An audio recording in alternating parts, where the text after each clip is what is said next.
bienvenue, chers membres et amis de l'Église baptiste centrale de la Rive-Sud à Saint-Hubert. Donc, une petite mise à jour. Récemment, j'ai communiqué avec la plupart d'entre vous. Il y a 4 d'entre nous que je sais qui n'ont pas accès à l'Internet pour voir les messages, soit Tommy et Benedetta et Serge, qui sont des voisins proches, et Régent. Mais qui, semble-t-il, quand ils me disent qu'ils lisent constamment les Écritures, et leur esprit est magnifique. Donc, oui, ils sont tannés d'être confinés, mais ils ont un très, très bon esprit. Donc, le Seigneur, vraiment, tu vois qu'il les protège, qu'il veille sur eux. Donc, il y a quelque chose, mais ils passent beaucoup, beaucoup de temps dans les Écritures, et ça, c'est une chose pour laquelle je les recommande grandement. Aussi, notre sœur Simone, qui avait eu des problèmes de santé à son retour d'Haïti, pour qui on a prié abondamment. Donc, elle s'est remise suite à des traitements d'antibiotiques. Il y a elle a pris sa retraite du domaine de la santé. Elle connaît beaucoup de personnes qui sont dans de ses connaissances dans le domaine dans lequel elle était, qui ont attrapé donc le virus du COVID-19. Donc, et ça l'attriste beaucoup, donc c'est bien évidemment, puis on salue Simone, on prie pour toi, puis on est content de voir au moins que le Seigneur t'a remis sur pied, donc gloire à Dieu pour ça. Aussi, frère Normand qui a eu fait un infarctus, mais par contre qui s'en est remis suite à une opération qui a permis de débloquer ses artères suite à des essoufflements. Il s'est rendu compte que ça allait pas bien. Il s'est rendu à l'hôpital par une ambulance. Et puis, mais là, tu lui parles, puis il semble être en meilleure forme qu'avant, parce qu'il s'oxygène mieux, parce que les artères étant bloquées, l'oxygène dans le sang ne se rend pas comme il devrait maintenant. Donc, quand on lui parle, il semble être bien. Il est arrêté pendant quelques mois de travail. On prie pour lui, on le salue en même temps. Pour sa santé, parce qu'on ne prend rien pour acquis, mais j'étais content de l'entendre être en forme lorsqu'il me semblait en pleine forme. Il parle même qu'il fait du vélo pour se rendre au dépanneur. Donc, c'est une bonne chose. Donc, gloire à Dieu pour, en quelque sorte, le miracle de la médecine. Merci, Seigneur, de veiller sur nous. Donc, c'est pas mal ça pour les nouvelles. Aussi, une grande conversation super édifiante par l'application Messenger, qu'on a pu se voir pendant pratiquement 1 heure avec Jay Evish et Lynn. Jay étant l'ancien pasteur de l'Église baptiste centrale de la Rive-Sud à Saint-Hubert. Très, très belle conversation édifiante. J'aurais aimé que certains d'entre vous entendent ce type de conversation-là. Des fois, il y a des choses qui en ressortent qui sont vraiment, parce que on discute à un niveau spirituel, donc c'est vraiment génial. Merci beaucoup pour le temps que vous m'avez alloué pour la conversation qu'on a eue, j'ai apprécié, donc on les salue aussi parce que je sais qu'ils écoutent les diffusions, donc merci. Le Seigneur les bénit grandement dans leur milieu, ils vous aiment, ils vous embrassent tous, donc ils s'ennuient de vous, donc leur famille du Québec leur manque et bien évidemment, ils nous manquent aussi, donc merci. D'être un soutien en prière pour nous parce qu'il prie vraiment pour nous. Et ça, c'est quelque chose que je ne prends pas pour acquis et que je ne méprise pas du tout. Dans la discussion, on se disait, mais dans quel autre monde tu peux vraiment avoir quelqu'un qui dit qu'il prie pour toi? Et puis on sait que la prière du juste est efficace. Donc, c'est quelque chose vraiment que j'apprécie, quelqu'un qui me dit qu'il prie pour moi. Je prends ça en soi comme étant une bénédiction parce que on ne sait pas ce que le Seigneur peut accomplir en répondant aux prières de cette personne-là. Donc, merci Jay et Lynn pour avoir travaillé fort dans le ministère, nous avoir donné un très, très bon exemple de ce qu'on devait accomplir, de ce qu'on devait faire pour avoir été les gens que vous avez été. Et encore une fois, là, vraiment merci aussi pour le temps, là, pour de la conversation édifiante. J'en avais vraiment besoin, puis ça a béni mon cœur. Maintenant, aujourd'hui, dans Hébreux, on va lire la parole. Là, je vais vous offrir une perspective particulière et rien d'en faire un point de doctrine, mais c'est quand même intéressant de voir la perspective que le Seigneur m'a permis de voir là. Et on va commencer avec ça dans Hébreux 6, Au verset 10, ça nous dit « Car Dieu n'est pas injuste pour oublier le travail et l'amour que vous avez montré pour son nom, ayant rendu et rendant encore des services aux saints. » Donc, l'Assemblée des Hébreux avait ensemble fait un travail par amour pour le Seigneur et le tout rendait service aux saints. C'est ce qu'on vient de lire. Ça dit « Car Dieu n'est pas injuste pour oublier votre travail. » Donc, ils ont fait un travail. Et l'amour que vous avez montré pour son nom, dans le travail qu'ils avaient fait, ça démontrait l'amour qu'ils avaient pour Dieu. Et ce travail-là, ça dit ici, ayant rendu et rendant encore service aux saints. Donc, ce travail-là avait rendu service aux saints, qui sont les membres des églises, ou ça peut être de leur église, ou de leur assemblée, ou de d'autres assemblées. Il s'est dit que ça rend encore service. Donc, c'est quelque chose qui est un bien durable qu'ils ont fait, qui rend encore service.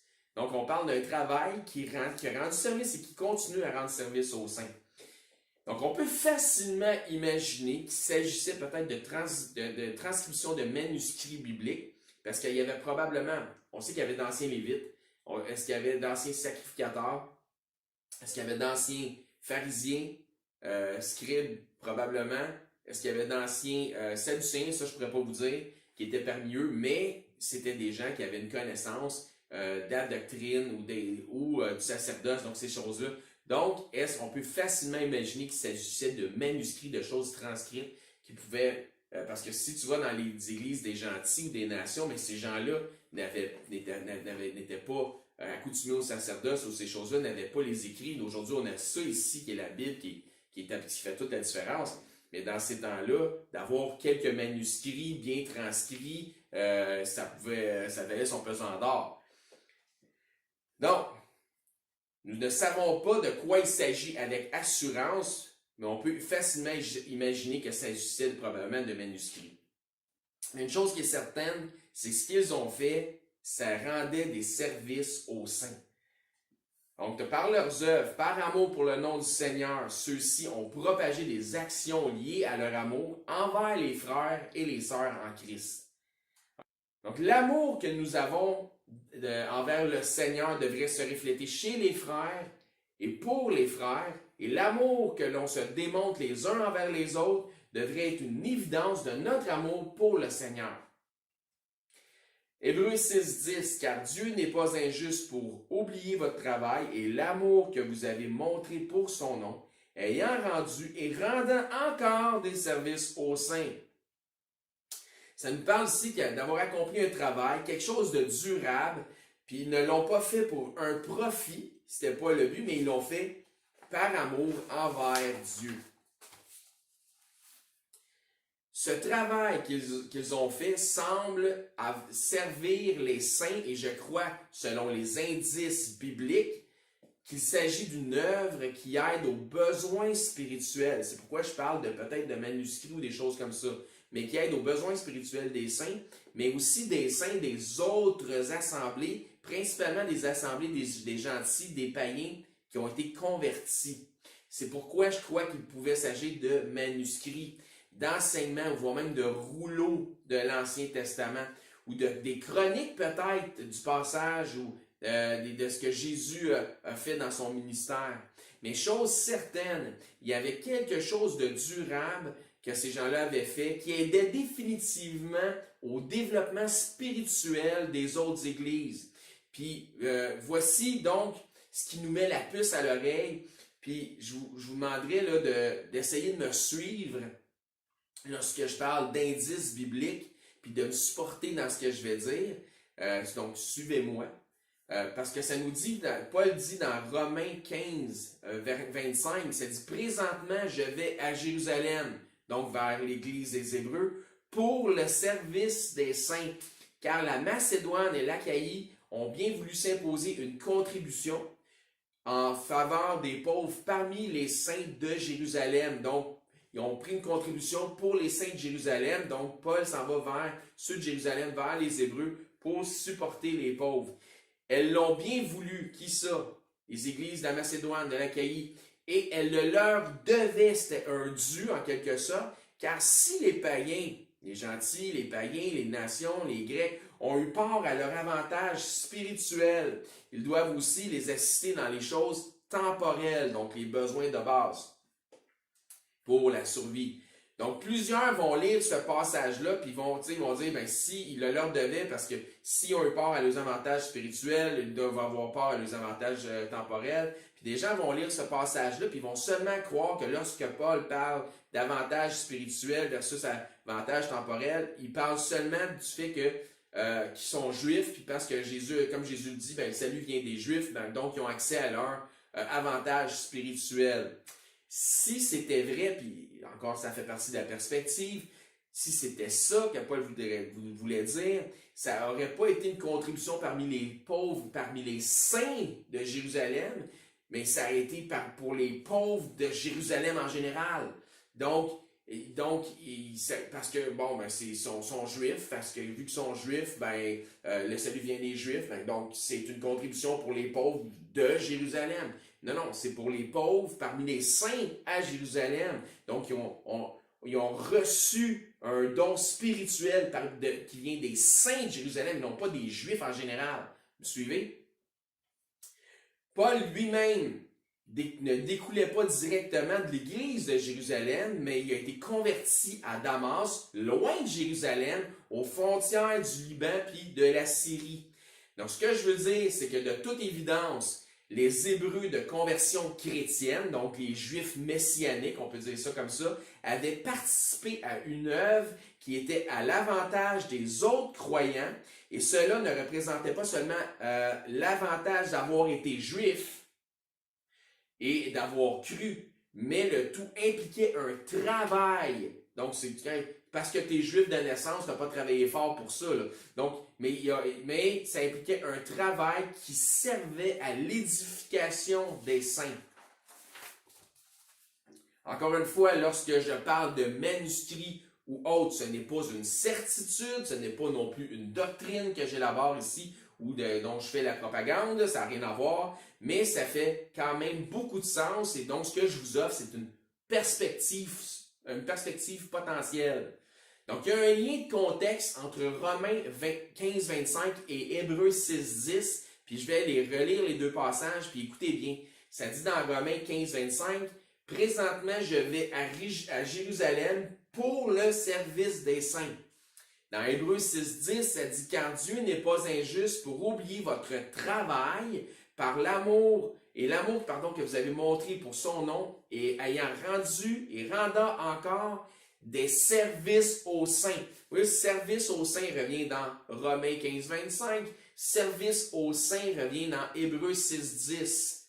Donc, si on suit le sens du contexte et la confirmation de l'autre, ou d'un et l'autre, les deux contextes nous parlent de contribution faite d'un ministère envers un autre ou d'un ministère à l'autre. Maintenant, on observe les dons des gentils vers ceux de Jérusalem on observe qu'ils étaient pécuniers, donc c'était monétaire, mais que les dons des Hébreux vers les furent spirituels, donc les dons des Hébreux vers les gentils, vers les païens ou peu importe, envers les autres saints en fait, étaient spirituels. Un pécunier, l'autre spirituel. On pourrait voir ça comme un échange, un bon échange, ou comme l'expression le dit si bien, un service en attire un autre. Mais la vraie raison était tout autrement, et c'était pas parce qu'un service en attire un autre, c'est carrément un enseignement biblique qui vient directement du Saint-Esprit qu'on a ici, puis restez attentifs à travers cette étude. Ça nous dit dans Galates 2, au verset 7, voyant que l'évangile donc c'est Paul qui parle ici, Paul dit, voyant que l'évangile m'a été confié pour les incirconcis, comme à Pierre pour les circoncis. Verset 8, car celui qui a fait de Pierre l'apôtre des circoncis a aussi fait de moi, Paul, l'apôtre des païens. Et ayant reconnu la grâce qui m'avait été accordée, Jacques, Céphas et Jean, qui étaient trois apôtres, qui sont regardés comme des colonnes, me donnèrent à moi et à Barnabas la main d'association, afin que nous allassions, nous vers les païens et eux vers les circoncis. Et ils nous recommandèrent seulement de nous souvenir des pauvres, ce que j'ai bien eu soin de faire. Et lorsqu'il leur demande de se souvenir des pauvres, Donc, mettons-nous en contexte. Jacques qui s'efface, les gens les envoient, mais vous en allez, là, mais souvenez-vous des pauvres. Donc, souvenez-vous des pauvres en général, peut-être, mais je pense que aussi, ça veut certainement dire de se souvenir des pauvres à Jérusalem, parce que probablement qu'il se passait quelque chose, puis il y avait des besoins qui étaient grands à Jérusalem. Donc, dans la Terre Sainte. Des pauvres, il y en a partout. Mais des pauvres parmi les saints, c'est une autre histoire. Un pauvre, c'est carrément quelqu'un qui, malgré son travail, on va vous expliquer c'est quoi un pauvre au sens plus biblique, c'est quelqu'un qui, malgré son travail, ne parvient pas à suffire à sa propre subsistance ou à la subsistance de sa famille. Quelqu'un qui manque de quoi, exemple, pour se chauffer. Tu as beau avoir la nourriture et le vêtement, mais si tu gèles, c'est pas bon non plus. Donc, quelque chose qui manque à ses besoins de base. Mais un pauvre, bibliquement, ça peut être quelqu'un qui a tout perdu pour la cause de Christ. Il n'était pas pauvre, il avait un travail, tout allait bien, mais par persécution, donc il a subi des pressions sociales qui l'empêcheraient d'avoir un travail ou qui a été mis en dehors de ce travail, qui a perdu ses biens pour la cause de Christ. Ça peut être ça, un pauvre aussi, au sens biblique. Donc, quelqu'un qui manquerait de sa subsistance à cause qu'il est chrétien, par exemple. Dans les temps bibliques, c'était, exemple, les veuves, les orphelins, les enfants, les personnes handicapées, les malades. Donc, ceux qui, en quelque sorte, étaient inaptes au travail. Donc, ça se peut, ça, des gens qui sont inaptes au travail. Aujourd'hui, socialement, on a plein de programmes qui prennent soin de ces gens-là. Donc, c'est déjà nos taxes puis nos impôts qui payent pour aider ces personnes-là. Donc, il y avait des règles que Dieu avait établies pour prendre soin des pauvres. Exemple, le glanage. Donc, ça c'était une règle intéressante. Les gens devaient prendre ce main qui faisait en sorte que le pauvre devait quand même travailler pour sa subsistance par le glanage. Le glanage, ça ne lui était pas donné dans un sac déjà tout fait, tout prêt, tout chaud. Là. Il y avait quand même un travail qui devait être fait. Donc, les gens devaient prendre soin des pauvres autour d'eux dans les temps bibliques. Jésus et ses disciples donnaient aux pauvres. On voit ça dans les Écritures. Aujourd'hui, nous avons des programmes sociaux, comme je disais, qui nous soulagent de cette responsabilité-là, qui est nos responsabilités personnelles qu'on devrait avoir envers les pauvres. Il n'en reste pas moins que, comme je disais, qu'on est tous impliqués par nos taxes, nos impôts, etc. Il y a une différence à faire entre un pauvre et celui qui se dit pauvre. Donc, il y a une différence entre le pauvre et celui qui est véritable, ou celui qui se dit pauvre et celui qui est véritablement pauvre. Puis quand je parle de quelqu'un qui manque de subsistance, je parle de celui qui n'aurait pas de quoi manger, par exemple. Et ça se peut qu'il y ait quelqu'un qui n'ait pas de quoi manger, ou quelqu'un qui n'a pas de quoi s'habiller ou se vêtir, ou se réchauffer, ou encore se soigner. Il y en a qui disent, oui, mais j'ai pas de... ça se peut que tu n'aies pas de quoi t'acheter des vêtements, mais les vêtements que vous possédez, que tu sont encore très beaux, très aptes, et peut-être que le Seigneur fait en sorte qu'il permet qu'on puisse étirer ces vêtements-là, un peu comme quand ils étaient dans le désert pendant 40 ans, leurs vêtements ne se sont pas usés. Le Seigneur peut permettre des choses comme ça. Mais ça parle de subsistance, donc on parle de besoins de base ici, et on parle de faire une différence entre quelqu'un qui est pauvre et quelqu'un qui est véritablement pauvre. Donc, on parle d'éléments de base, se réchauffer, se soigner, par exemple, quelqu'un qui n'aurait pas de quoi pour ses soins de base, les soins médicaux, par exemple, des médicaments qu'il aurait besoin pour sa survie. Donc, tous des éléments de base que nous avons besoin. La Bible nous dit que la nourriture et le vêtement, que d'avoir ça, et puis que d'avoir Dieu dans notre vie, bien, ça devrait grandement nous suffire. Donc, il n'y a pas beaucoup de pauvres parmi nous si on se fie à ce que les Écritures nous enseignent, que d'avoir la nourriture et le vêtement, on devrait aussi avoir le contentement et la piété d'avoir le Seigneur dans notre vie. Si c'est vrai, je vous garantis qu'il n'y a pas beaucoup de pauvres parmi nous, même dans les temps que l'on vit présentement. Tout le monde est sur le fond d'urgence du gouvernement et ça fait en sorte qu'il n'y a personne qui est pauvre au final.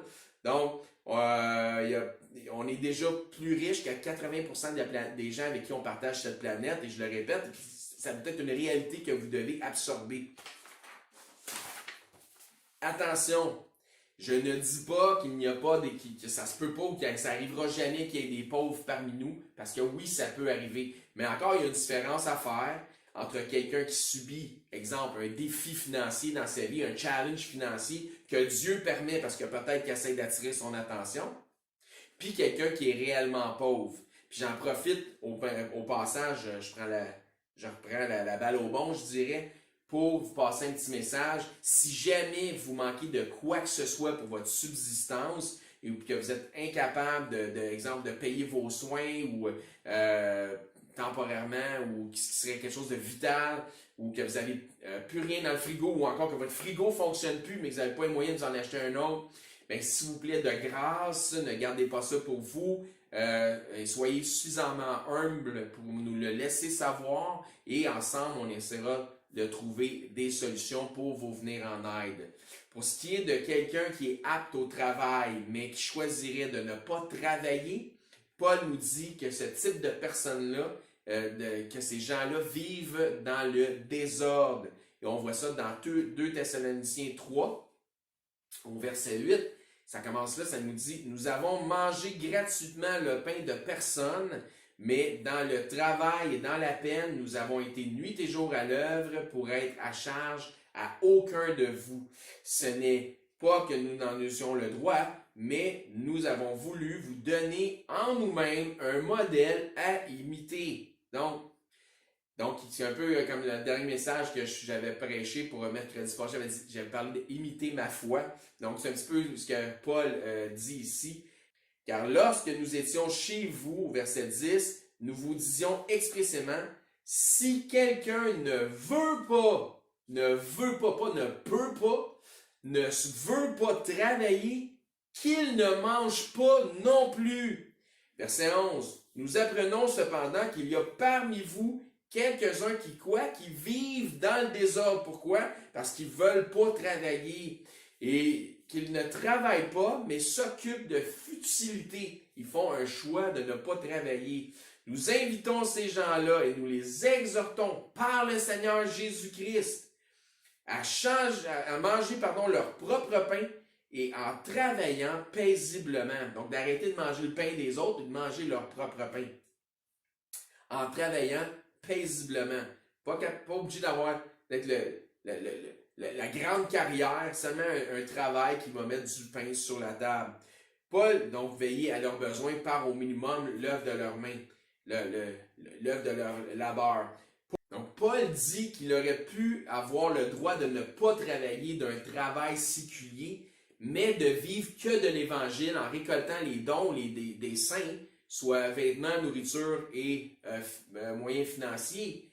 Il y a d'autres endroits aussi dans les Écritures où il nous rend ça très très clair qu'il aurait pu avoir le droit, mais qu'il a choisi de ne pas le prendre, mais que c'était un droit qu'il aurait pu avoir, non pas un privilège, attention, un droit, mais il a choisi de se passer volontairement de ce droit-là. Mais l'exemple que Paul nous donne, c'est de même être prêt à être bivocationnel, donc d'avoir 2 formes de travail, c'est-à-dire autant de s'occuper d'un ministère qui est une vocation en soi, mais aussi d'avoir un travail pour subvenir à sa subsistance. Donc, il dit, moi, je vous ai donné un exemple, mais c'est quoi l'exemple qu'il a donné? C'est pas d'avoir un travail, c'est d'avoir 2 travails si le besoin est, donc d'être même bivocationnel afin de subvenir à sa subsistance. Ça nous dit dans 2 Thessaloniciens 3,10, car lorsque nous étions chez vous, nous vous disions expressément, si quelqu'un ne veut pas travailler, qu'il ne mange pas non plus. Il y a donc une différence entre être pauvre et vivre dans le désordre, donc c'est une pauvreté par choix. Maintenant, si un travail ou une œuvre seule ne répond pas suffisamment à vos besoins, aux besoins de votre famille, un peu comme Paul, devriez-vous en faire 2 à ce moment-là? Je ne sais pas. Je vous garantis une chose, par exemple. C'est si vous êtes prêt à travailler 6 jours par semaine, 12 heures par jour, un peu comme ça se faisait une journée de travail biblique. Donc, 6 jours par semaine, 12 heures par jour, vous allez être capable de payer vos factures, c'est sûr. C'est certain. Faites attention. Je ne vous dis pas de travailler 6 jours par semaine, 12 heures par jour. C'est pas ce que je dis. Mais d'être prêt à le faire si le besoin est. Il y a un passage qui nous parle de la pauvreté puis qui est fort intéressant dans Proverbe 6. Ça nous dit, Proverbe 6, verset 6, « Va vers la fourmi. » Qui ça? « Va vers la fourmi paresseux. Considère ses voies et deviens sage. » Je veux dire, en regardant la fourmi, il y a de la sagesse divine. Elle n'a ni chef, ni inspecteur, ni maître ou contre-maître. Donc, elle est quoi? Elle est autodisciplinée. Elle prépare en été sa nourriture, elle amasse pendant la moisson de quoi manger. Paresseux, encore une fois. Donc, c'est qui paresseux dans le contexte? C'est celui qui refuse de travailler. Jusqu'à quand seras-tu couché? Quand te lèveras-tu de ton sommeil? Un peu de sommeil, un peu d'assoupissement, un peu croiser les mains pour dormir. Et attention, et la pauvreté te surprendra comme un rôdeur et la disette comme un homme en armes.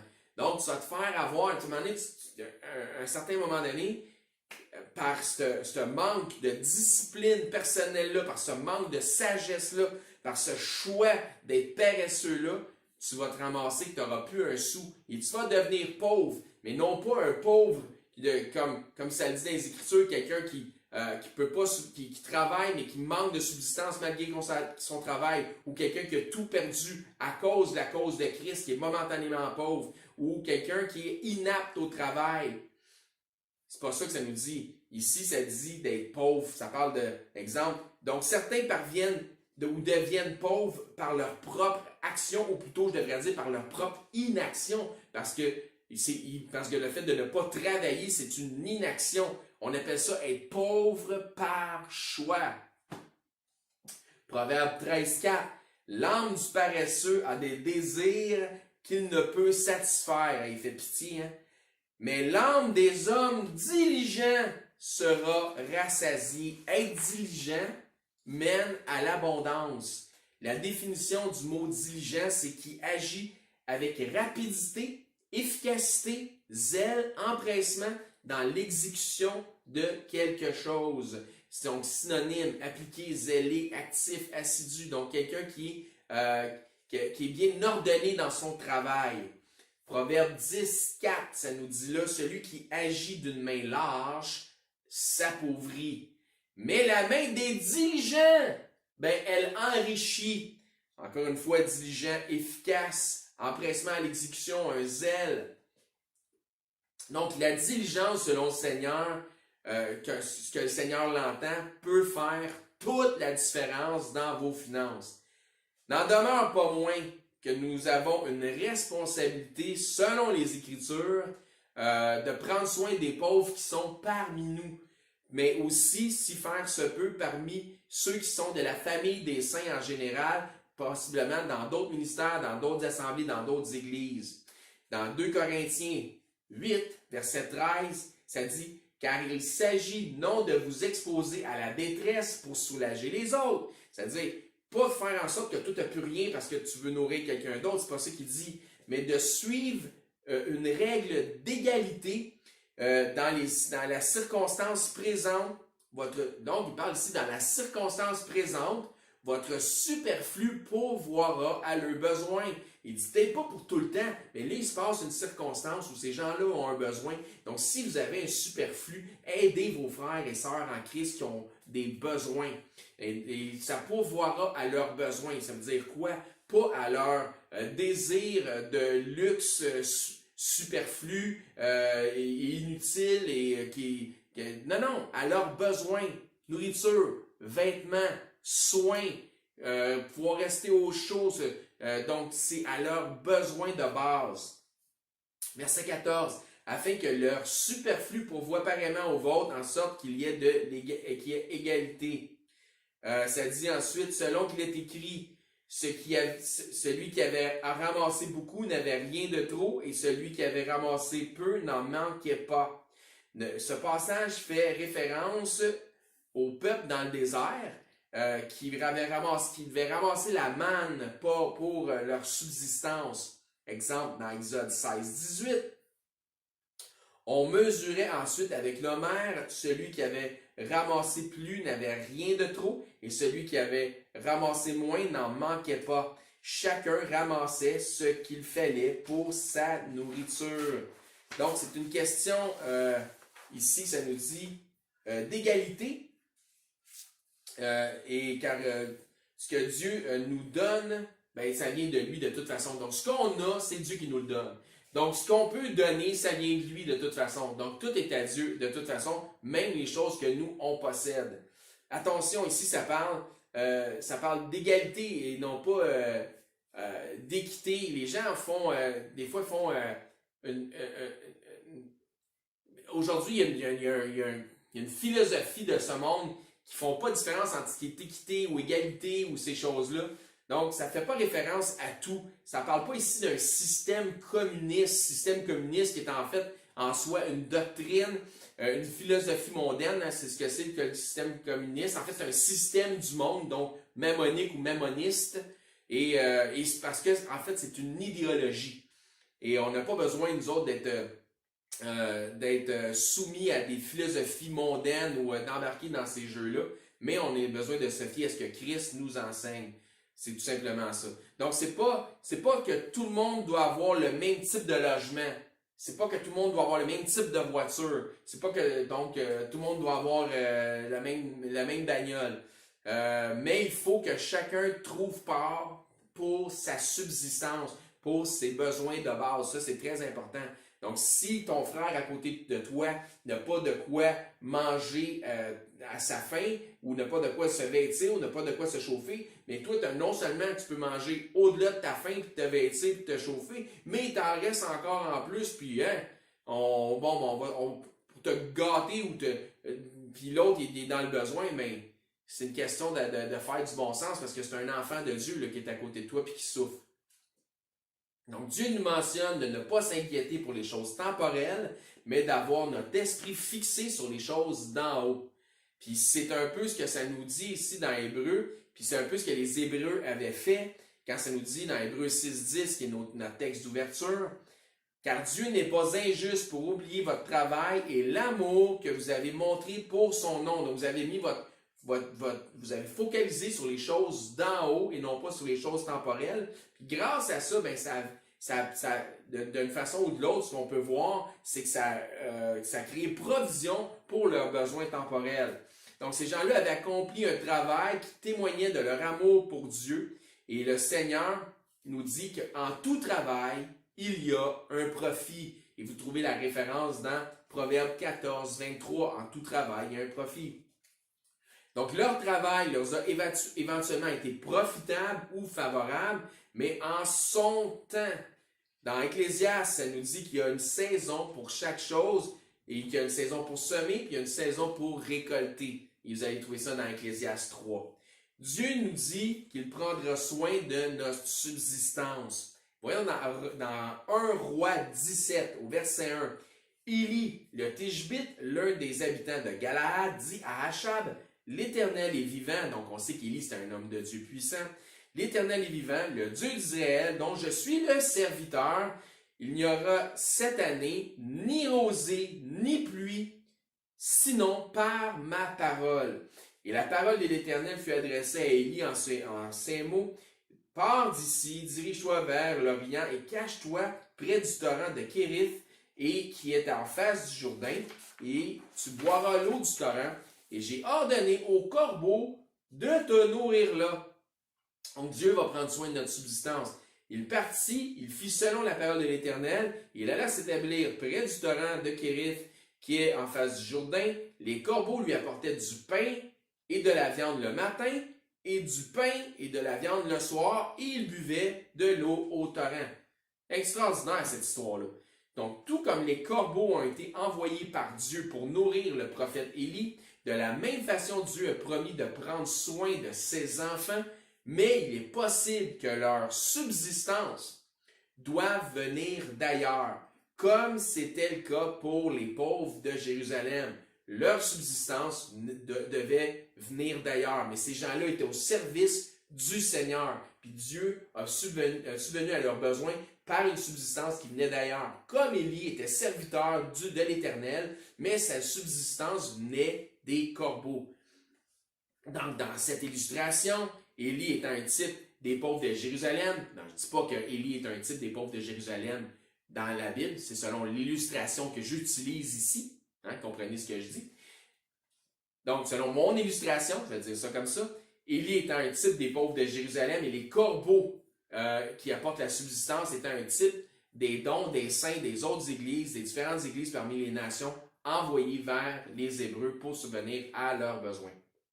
Dans les Écritures, il y a une référence qui dit que le Seigneur Jésus a dit qu'il y a plus de joie à donner qu'à recevoir. Puis on va lire le passage d'où ça nous dit ça, parce que ça traite du même sujet qu'on parle maintenant. Vous allez reconnaître les mots qui sont utilisés là, qui ressemblent vraiment à ce qu'on a déjà lu. Dans Actes 20, 33, ça nous dit, donc c'est Paul qui parle encore une fois, il dit, je n'ai désiré ni l'argent, ni l'or, ni les vêtements de personne. Comme il avait dit, j'ai travaillé à ma propre subsistance. Vous savez vous-même que ces mains ont pourvu à mes besoins et à ceux des personnes qui étaient avec moi. Je vous ai montré de toute manière que c'est en travaillant ici qu'il faut soutenir les faibles et se rappeler les paroles du Seigneur qui a dit lui-même, il y a plus de bonheur à donner qu'à recevoir. Donc, pensez-y, préférez-vous être du côté de l'abondance et du superflu et d'être capable d'avoir le pouvoir de donner, ou être du côté où vous manquez de votre subsistance, puis être du côté où ce que vous devez recevoir pour vos besoins de base. Donc, je pense que la réponse est claire, et c'est pour ça aussi qu'il y a plus de joie à donner qu'à recevoir. Pas parce que ça te rend juste plus heureux de voir quelqu'un heureux du fait que tu donnes, mais c'est bien plus le fun d'être du côté que tu peux donner que du côté que tu es obligé de recevoir. Bien, si c'est le cas, positionnez-vous, si faire se peut, du côté de ceux qui peuvent donner. Donc, ne devenez pas pauvre par choix, un peu comme on a vu dans les Écritures. Donc, ayez avoir un travail qui est avec une rémunération, bien évidemment, dans le Seigneur, ne sert pas seulement à votre propre subsistance, mais s'il y a des superflus, effectivement, le Seigneur peut faire en sorte qu'il vous demande ces choses-là, qu'il vous donne en superflu pour subvenir à soutenir les plus faibles. N'oubliez pas, tout ce qu'on a, tout ce qu'on reçoit vient du Seigneur, et tout ce qu'on a, tout ce qu'on possède, lui appartient. Romains 15, 27. Ça dit ici, ça parle des autres églises, Paul dit, elles l'ont bien voulu et elles le leur devaient. Donc, car si les païens ont eu part à leurs avantages spirituels, ils doivent aussi les assister dans les choses temporelles. Donc, Proverbe 19, 17, ça dit, celui qui a pitié du pauvre prête à l'Éternel qui lui rendra selon son œuvre. Voyez-vous, comme je vous le disais plus tôt dans le message, c'est carrément un enseignement biblique qui vient directement du Saint-Esprit. C'est un principe divin que ces choses-là, que de donner aux pauvres. Parce que lorsqu'on donne aux pauvres, on prête à Dieu, on prête à l'Éternel. C'est comme si Dieu avait une dette envers nous. Et puis donc, lorsqu'on donne aux pauvres, ça va nous revenir parce que Dieu va nous rembourser cette dette-là. C'est ça la promesse biblique. Puis quand Dieu rembourse, ben Dieu, il n'y a rien qui le retient de le rembourser avec intérêt s'il le désire. Dieu est capable de vous remettre ce que vous avez donné et vous remettre encore plus abondamment que ce que vous avez donné, vous en remettre davantage. Donc au final, donner pour les pauvres d'entre les saints, c'est une marque d'amour. Premièrement, amour envers Dieu par obéissance. Deuxièmement, amour fraternel envers les frères et sœurs qui sont dans le besoin. On a cette expression de donner la charité ou de demander la charité, mais pour nous, on se connaît le vrai sens du mot charité qui veut dire amour ou aimer. Dans 2 Corinthiens 8, verset 1, ça nous dit « Nous vous faisons connaître, frères, la grâce de Dieu qui s'est manifestée dans les églises de la Macédoine, au milieu de beaucoup de tribulations, qui les ont éprouvées, leur joie débordante, malgré les tribulations, c'est le fun de lire ça pendant qu'on vit ce qu'on vit présentement, malgré leurs tribulations et leurs épreuves, il y avait une joie débordante. Leur joie débordante et leur pauvreté profonde ont produit avec abondance des riches libéralités de leur part. Donc, ils ont donné libéralement par la joie, malgré leur pauvreté, malgré leur tribulation. Ils ont, je l'atteste, donné volontairement, et non pas à contraindre, donc volontairement, selon leurs moyens, et même au-delà de leurs moyens. Donc, il y avait des moyens, mais ils ont donné au-delà de leurs moyens, ils se sont privés pour aider les autres. Mais si tu parles d'un esprit incroyable de vouloir donner comme ça, c'est absolument génial quand on lit ça. Nous demandant avec de grandes instances la grâce de prendre part à l'assistance destinée aux saints. Ils ont vu ça comme étant une grâce de pouvoir partager. Et non seulement ils ont contribué comme nous l'espérions, mais ils se sont d'abord donnés eux-mêmes au Seigneur, puis à nous par la volonté de Dieu. Donc, ils ont été conscients que ça, c'était la volonté du Seigneur. Lorsque l'on donne, lorsque l'on participe financièrement, on se donne en même temps. Ben oui, lorsqu'on donne, on se donne en même temps, car ce que l'on donne, dans la plupart des cas, c'est le résultat qui vient d'un travail, d'un effort qu'on a accompli, dans lequel on a investi du temps. Souvent, on est rémunéré justement sur le facteur temps, on est payé tant de l'heure, donc par un travail quelconque qui a pris du temps. Puisque notre temps sur cette terre est limité, donc nous donnons donc une partie de notre vie traduite sous forme pécuniaire, sous forme d'argent, parce que c'est du temps qu'on a pris pour transformer ce temps-là en argent et on le donne. Donc, on se donne lorsqu'on donne. Suivez-vous? OK. Bon, pour la finale de ce message, si on retourne à notre passage d'écriture dans Hébreux 6.10, ça dit car Dieu n'est pas injuste pour oublier votre travail et l'amour que vous avez montré pour son nom, ayant rendu et rendant encore des services aux saints. Maintenant, question. Qu'en est-il de vous? Mettez-vous vos efforts au service des saints? Est-ce que vous vous donnez vous-même au Seigneur et envers les frères, volontairement, connaissant que c'est la volonté de Dieu, comme on vient de lire ici dans les Écritures, au verset 5 de 2 Corinthiens 8? Qu'en est-il de vous? Maintenant, avez-vous quelque chose dans ce message qui vous interpelle sur ce que vous donnez ou sur comment, pas combien nécessairement, mais peut-être aussi combien vous donnez? Donner, ça peut être du temps, ça peut être des efforts, c'est pour ça que je parle de nécessairement pas combien, mais comment. Ça peut être des efforts au service des autres, au service des saints, ça peut être aussi le partage de vos moyens financiers. Lorsque vous faites des tâches pour l'Assemblée, si vous en faites, le faites-vous avec joie ou par contrainte? Mais si vous n'en faites pas, je vous suggère de vous proposer pour en faire. On va vous trouver quelque chose à faire. Inquiétez-vous pas. Mais lorsque vous le faites-vous avec joie ou par contrainte? Lorsque vous donnez de vos moyens financiers, que ce soit pour le ministère de l'Église baptiste centrale à Saint-Hubert, ou que ce soit pour les œuvres missionnaires qu'on supporte, le faites-vous avec joie dans votre cœur, par la foi, sachant que Dieu vous rendra votre bienfait. Dans votre travail au quotidien, êtes-vous autodiscipliné comme la fourmi, sage, diligent ou désordonné? Ça, c'est entre vous et le Seigneur. Rendez-vous grâce à Dieu pour votre subsistance et le fait que vous êtes dans l'abondance, voire même dans le superflu. Qu'avez-vous entendu aujourd'hui dans ce message qui va affecter, améliorer, voire même perfectionner votre vie votre vie de saint en Jésus-Christ envers le Seigneur? Parce que lorsque vous entendez des messages, eh bien, il y a des choses là-dedans que le Seigneur a pour vous. Donc maintenant, qu'est-ce que ça va améliorer? Qu'est-ce que ça va changer?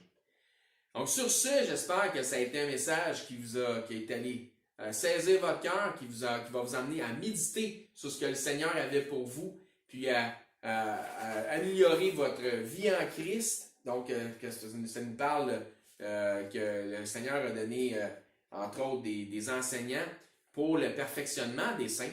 Donc, j'espère vraiment que vous avez trouvé quelque chose pour vous dans ce message-là. Et sur ce, je vous dis que je vous souhaite que le Seigneur vous bénisse abondamment, que vous preniez conscience de toutes les bénédictions que le Seigneur vous donne. Puis c'est une chose importante que d'en être conscient, parce que des fois, on est inconscient, voire même le fait d'être inconscient des bénédictions que le Seigneur nous donne, nous permet, c'est peut-être même être en quelque sorte un peu ingrat envers ce que le Seigneur nous permet dans notre vie. Et validez, vérifiez, voir comment est-ce que vous êtes béni. Est-ce que vous êtes béni au-delà de tous vos besoins? Êtes-vous dans l'abondance et dans le superflu? Ou si vous avez encore une fois, si c'est le contraire, si vous êtes dans des besoins, je vous le dis et je vous répète, mettez votre orgueil de côté, communiquez avec nous, laissez-nous savoir et on verra ce qu'on peut faire. Et sur ça, je vous souhaite encore une fois que le Seigneur vous protège, veille sur vous, vous accompagne dans vos allées et venues, dans les temps comme on les vit présentement. On vous aime abondamment et le Seigneur vous aime aussi et on vous dit à la prochaine.